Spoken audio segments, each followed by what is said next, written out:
Hey man, say man, what's good YouTube? It's your boy Quez the Plug, man. I'm back with another banger, man. Today we got 5 unbelievable NBA myths we all believe are true.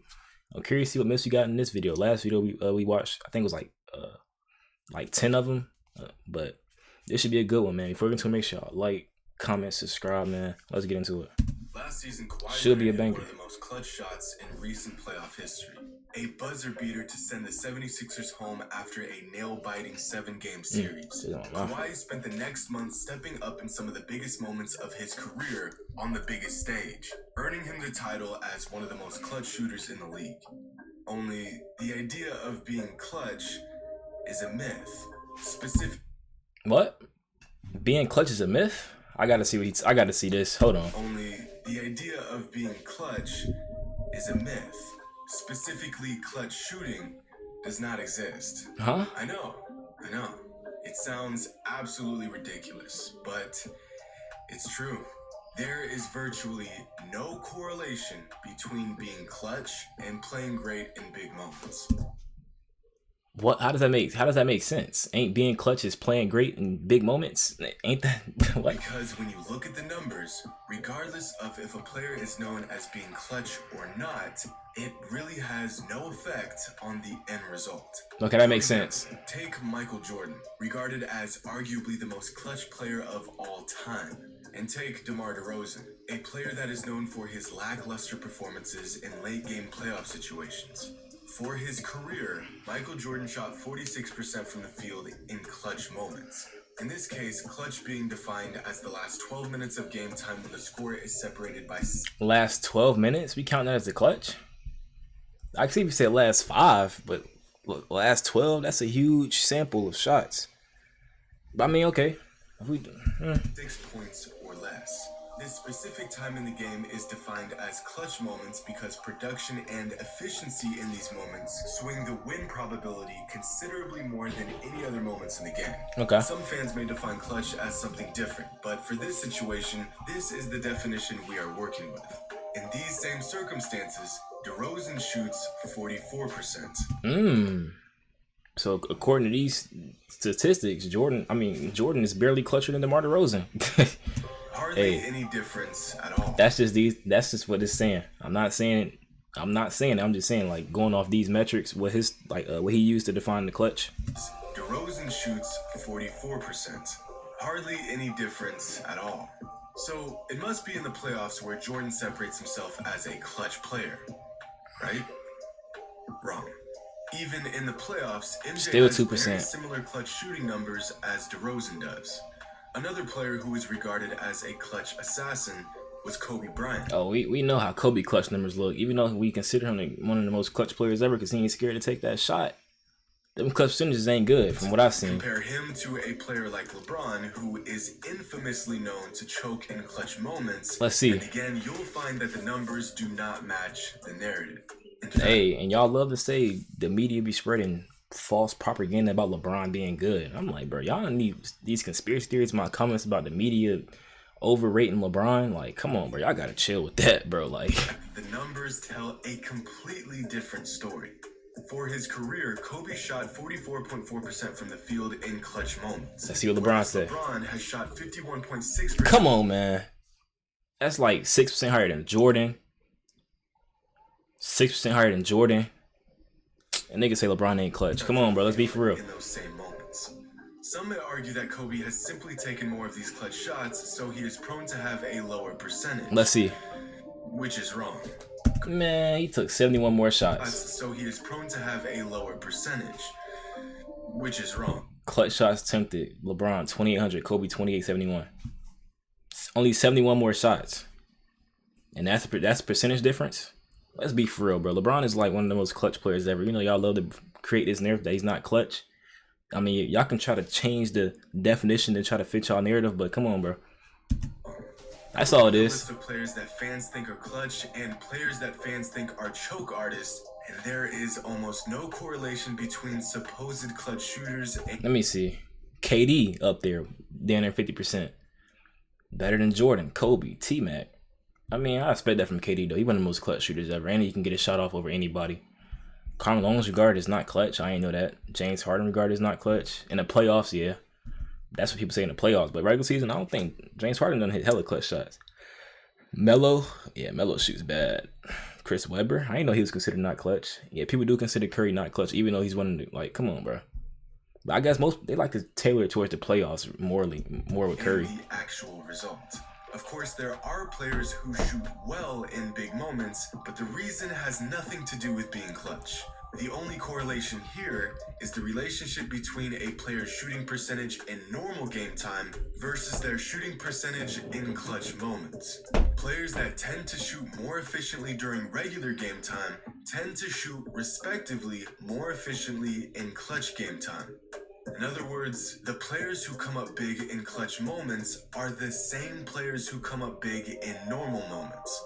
Any other conclusion is false and based in some sort of bias. Simply put, clutch game time makes virtually every player shoot a little bit worse at the same rate. But the list... I mean, that makes sense, though. Of course you're going to shoot worse in the clutch because it's the clutch. It's more pressure, more attention. It's, you know, it's the biggest moment of the game. So the NBA myths that have been embedded into basketball history is long and filled with claims that oftentimes make absolutely no sense at all. A myth, by definition, is an exaggerated or idealized conception of a person or thing. And there are a lot of myths regarding the NBA and its history. If someone says something enough times and enough people start to believe it, eventually that claim somehow becomes fact in the eyes of fans if it sticks around long enough. Like the idea of super teams and when they originated. If you ask the average... Oh, you know what they're going to say? 2013 or 2010, 2011 when LeBron joined the Heat, that's when super teams started. Showtime Lakers. The Celtics. Bill Russell Celtics. Larry Bird Celtics. Jordan Bulls. Best record, second best record of all time. Like, we not considering those super teams just because they don't have a lot of superstars. Like, bro, like a team of great role players and a couple superstars. Like the Showtime Lakers, they had two superstars, Magic and Kareem. But they had hella good role players. Byron Scott, Michael Cooper, Kurt Rambis, all type of players, bro. And they're not considered a super team just because the team was homegrown. Kareem got traded to the Lakers. But I'm gonna let it slide. NBA fan, when they think super teams started, they will more than likely refer to LeBron and the Heat in 2010. Others may say the Celtics in 2008 were the first super team. And this was the beginning of the end. The decision that threw the league's parity and competitiveness into the toilet. I don't hear people say this about the Celtics. It's usually they say it start with LeBron. He the reason why KD started super team and all this other stuff. But the idea that super teams were formed for the first time just a decade ago is a myth. A big myth. In reality, neither of these teams were the first to put together a packed roster full of stars and Hall of Famers. The formation of super teams in the NBA has a long and star-studded history. Man, I forgot about this team. The Lakers with Wilt, Elgin Baylor, and Jerry West. Come on, bro. They had Gail Goodrich. Was he on that team? But I just know they had hella hoopers on that squad, bro. I know George Mikan, but I don't know about Jim Pollard and all them other guys. Look at this Celtics team, bro. 11 Hall of Famers, 8 in their prime. Come on, bro.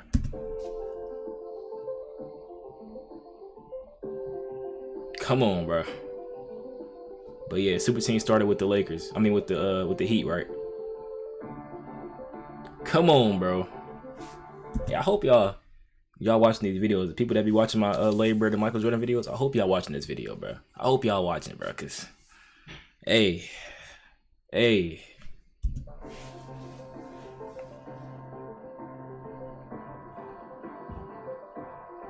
Come on. Let's keep going. As you can see, there have been many super teams throughout the history of the NBA. Since the league's inception, the idea of stacking the deck in your team's favor has always been a strategy to win championships. I mean, for crying out loud, it only took the Lakers 2 seasons to say, what's stopping us from getting 4 of the best players in the world on our team? The answer was nothing. Nothing was stopping them from having this advantage. Hey, cut, this hook shot was kind of crazy. The answer was nothing. Nothing was stopping them from having this advantage. Man. And so that's exactly what they did. And they proceeded to win 5 championships in 6 seasons. That's crazy. But it was the Boston Celtics who really perfected the super team in the 60s by featuring a team with 11 Hall of Famers in an 11-year span. Like, imagine trying to, with today's salary cap and contract, imagine trying to keep that team together, bro. Turning the NBA into their personal punching bag. Next, it was the Lakers, then the Knicks, who, by the way, are almost never mentioned among all-time great teams, but had 6 Hall of Famers, with 4 of them in their prime on the same team. Yeah, I ain't know about that. In more recent history, you have the Celtics, Lakers, and 76ers in the 80s, followed by the second three-peat Bulls in the late 90s. But notice how there is a gap between 1998 and 2008 where there were no super teams in the NBA. Every team that won a title throughout this 10-year stretch had a two-man show or was one cohesive unit with a single superstar. This 10-year gap is where I think the misconception originated. Makes sense, bro. The stretch of seasons that didn't feature a super team gave NBA fans the illusion that no such thing had ever even existed. That winning a title with a more traditional, non-star-studded team was the only way to do it, or at least in most fans' opinion, the right way to do it. Then came the 2008 Celtics, which for some reason tends to get glossed over as the team that revived the super team. And the nail in the coffin was the 2010 Miami Heat, which reminded GMs around the league that you can power pack a team. Since then, we have seen a couple super teams and just as many attempted super teams. Man, this attempt was crazy. I thought this was going to be way better than what it was. But the fact remains that the Miami Heat did not ruin the NBA in 2010, and neither did the Celtics in 2008. Super teams with an unfair advantage of sheer talent have been around since the league began, and the whole purpose of a super team is to win championships. But one myth when it comes to obtaining titles is that defense wins championships. This is a phrase used across many different sports, including basketball. But I gotta see what he say about this, because everybody say defense win a championship. It's like the most common thing to say in basketball. You know, we see all these teams that build these super teams nowadays with like just straight offensive players and no defense, and they never win. So let's see if it's a myth. Championships. This is a phrase used across many different sports, including basketball. But the fact of the matter is that this isn't true. Well, kinda. Great defense is an important ingredient to any championship team. Facts. But great offense is just as important, and the numbers back this up. In the last 20 NBA Finals, the team with the better defensive rating won the Finals 12 times and lost 8 times. In that same 12 and 8? time span, the team with the better offensive rating won 12 times and lost 8 times as well. The better offensive team won the finals just as often as the better defensive team. In fact, over the last 40 seasons, on average, the team that won the NBA championship had a defensive rating that ranked 5th among the league. During that same time span, the average offensive rating for these championship teams was ranked 5th among the league. In other words, offense is just as important as defense is. It is, but I feel like when people say that, they mean it goes hand in hand. Not like you can have straight defense and win a chip. It goes hand in hand. Or you can have straight offense and win a chip. It's just they both work together. You got to have a good defense and a good offense. That's what I don't. The way he wording it or trying to put it, I don't know. I'm not feeling it. In other words, offense is just as important as defense is in the NBA. So the reality is defense and offense wins championships. Wow, who would have thought? But as much as offense has evolved, defense has more or less stayed the same. The hardest player to defend in NBA history being the 7'1" behemoth that averaged 50 points for an entire season, Wilt Chamberlain. And believe it or not, Wilt did not score all of his points on 6'6" centers. It's a myth. This past season, the average NBA player was 6'6" tall. Throughout the 60s, the average height of an NBA player was also 6'6" tall. As a whole, height in the NBA has hardly fluctuated at all since the 60s. In fact, in the 1961-62 NBA season, the season will average 50 points per game, the average height of a center in the NBA was 6'10" and a half. That just changed everything. That's one thing people can't say no more. You can't say Wilt played straight 6'7" centers because the average height was 6'10" and a half. So The average height for a center in today's NBA is 6'10" and 9/10 inches. Hardly any difference at all. Wilt was facing off against centers that were the same size as centers in today's NBA. That's crazy. Why fans believe that he played a bunch of average-sized men is beyond me. Ever since the 60s, NBA players have always been tall. Wilt was just that dominant. But Wilt was so different for his time that it almost feels like his entire career was a myth. The things he did were so unbelievable that half of these feats literally sound made up. But one aspect of Wilt's mythical career was that at his peak, he had a 48-inch vert. That's crazy. You'll see this claim all over the internet like it's fact. But as magnificent of an athlete Wilt was, this is simply a myth. To give you an idea of what kind of numbers world-class jumpers put up, here are the best max vertical leaps recorded in the last 20 NBA combines. Keep in mind, these are max verts, not standard. Nate Robinson, 43, 46. Wait, this is the top? I thought Jordan had like a 48-inch vertical too or something like that. I could have sworn they were saying in my comments Jordan had a 48-inch vertical. But okay. Any verts. Now, although Wilt's supposed vertical leap is 2 inches higher than any recorded NBA vert in the last 20 years, 48 inches doesn't look too unreal. So maybe Jordan didn't do his at the combine. That's probably what it is. I'm seeing a lot of players that got more bounce, but they probably just didn't do it at the combine. I know Zach LaVine got at least a 44 or 45. Recorded NBA vert in the last 20 Derrick years. Jones Jr. 48 inches doesn't look too Gerald unreasonable Green on this list. I mean, Wilt was a freak of nature. But here's where Wilt's 48-inch vert would rank him amongst the highest jumping centers of the last 20 years. Yeah. That's crazy. With a claimed vertical leap nearly 8 inches higher than the next closest center. Miles Plumlee, a 40-inch vertical?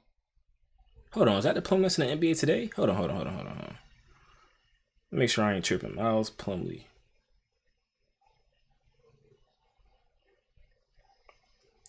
What the? I don't know who that Miles Plumlee is, but a 40-inch vertical is crazy. Years, this claim starts to look a bit suspicious. The highest official vertical leap ever recorded in the NBA came from DJ Steffens in 2013 when he put up a record-breaking 46-inch vert. You want to see what a 46-inch vertical leap looks like on a 6'5" player? Dog. Look at this. Yeah, Wilt will literally be like at the top, like all the way up here. DJ is 8 inches shorter than Wilt was and has a vert 2 inches lower than Wilt claimed his vert was. Do you know how ridiculous it would look if a 7-footer had a 48-inch vert? Well, like this.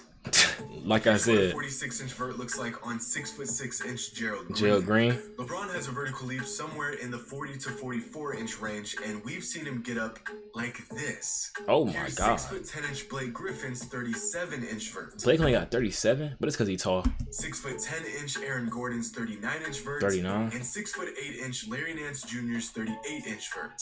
But no matter how much digging I do, from Wilt's college days to his later years in the NBA, I cannot find a single image or clip that displays a vertical leap higher than the ones we've looked at. Granted, looking at old grainy footage isn't the best source for calculating measurements. Oh my God, that boy got up though. He got at least to have a 40 though, 39. You know what it is? This image put together by a Reddit user who used pixel mapping to roughly measure Wilt's leaping ability. Here's another shot he used for reference. I mean, my mans was really crunching the numbers. His final calculations landed Wilt's vertical leap somewhere in the 38 to 40-inch range. I mean, that's still crazy for a center. Much more plausible than the 48-inch figure For a 7 foot. often heard. That's still crazy for a 7'2" center, bro. Range, which is much more plausible than the 48-inch figure we have often heard. In 2011, Dwight Howard, with a standing reach of 9'3" and a max reach of 12'6", measured his vertical leap at 39 inches. Wilt's reach was 9'7", and video evidence shows that he could reach to the top of the backboard at 13 feet. That's crazy. Which would give him a max vert of about 41 inches. In fact, every piece of half-ass evidence I could conjure up suggests his peak vert was probably around 40 inches. Now this may not sound all too crazy. Oh my God. What the?